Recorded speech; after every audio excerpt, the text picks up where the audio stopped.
Kristianisi, saya kelas Jum 8 MPM 20.020. Di sini saya akan menjelaskan mengenai audit sistem informasi, kemudian tahapan audit informasi dan tujuan dari audit informasi. Kemudian saya akan menjelaskan jurnal yang mengenai audit sistem informasi. Yang pertama, apa sih itu audit sistem informasi?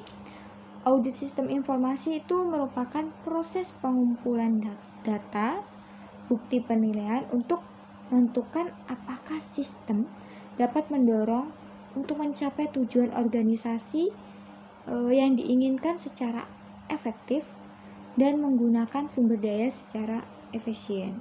Itu adalah audit sistem informasi. Terus kemudian tahapan audit sistem informasi.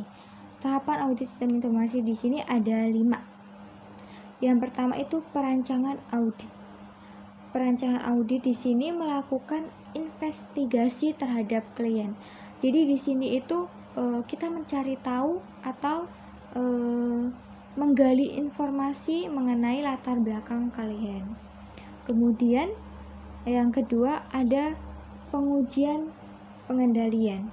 Nah, pengujian pengendalian ini pihak auditor. Nah, auditor ini merupakan orang yang melakukan audit. Orang yang melakukan audit disebut auditor.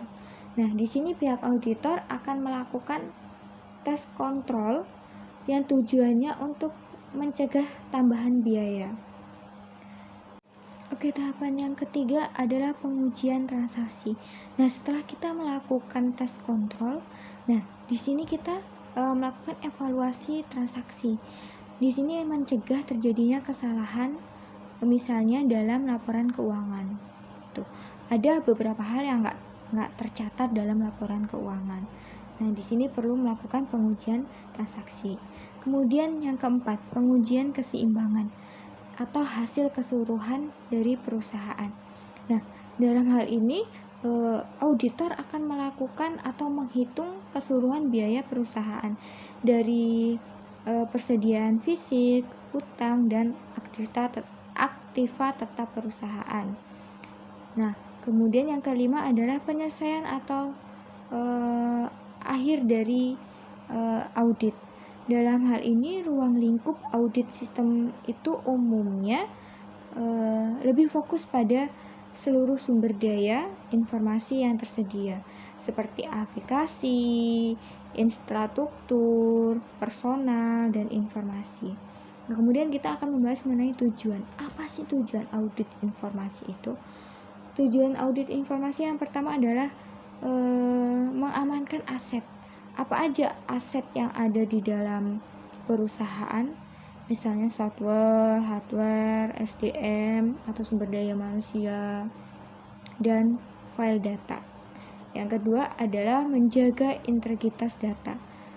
Integritas data itu merupakan konsep dasar dari sistem informasi. Nah, data yang tersedia ini harus terbukti kebenarannya, keakuratannya, dan kelengkapannya. Kemudian tujuan yang keempat adalah menjaga efektivitas sistem, dan yang keempat adalah menjaga efisien sistem. Itu merupakan tujuan dari audit sistem informasi.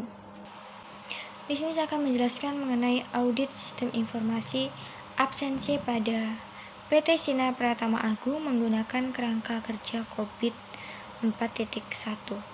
Nah, PT Sinar Pratama Agung ini merupakan perusahaan yang bergerak di bidang garmen dan sepatu, yang menerapkan suatu sistem informasi pada aspek kerjanya di perusahaan untuk meningkatkan kegiatan operasional kerja, menggunakan fingerprint untuk mencatat daftar kehadiran setiap karyawan di perusahaan. Nah, sistem yang digunakan harus mampu mengolah, menyampaikan, dan menjaga keamanan informasi dengan baik. Maka dilakukan audit sistem informasi. Nah, audit sistem informasi ini bertujuan untuk mengevaluasi tata kelola sistem informasi yang berjalan. Penelitian dilakukan menggunakan standar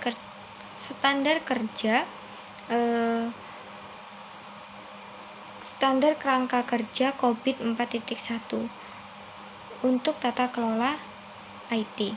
Nah, penelitian berfokus pada subdomain, ada 14, DS1, DS4, DS5, DS10, dan ME2.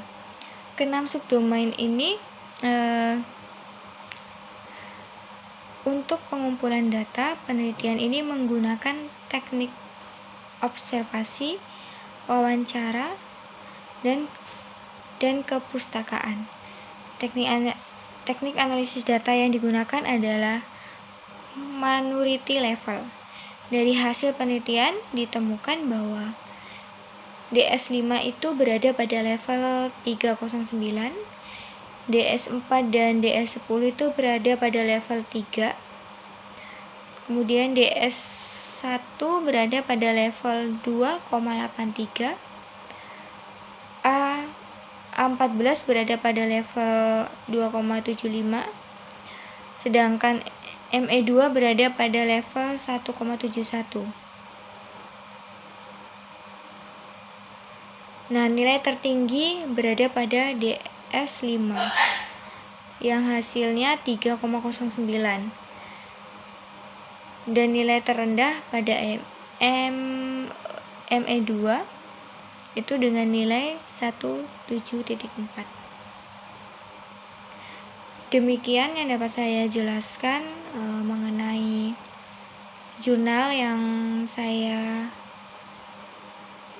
jelaskan, yaitu audit sistem informasi absensi pada PT Sinar Pratama Agung menggunakan kerangka kerja COVID-14, dan penjelasan saya mengenai audit sistem informasi. Terima kasih.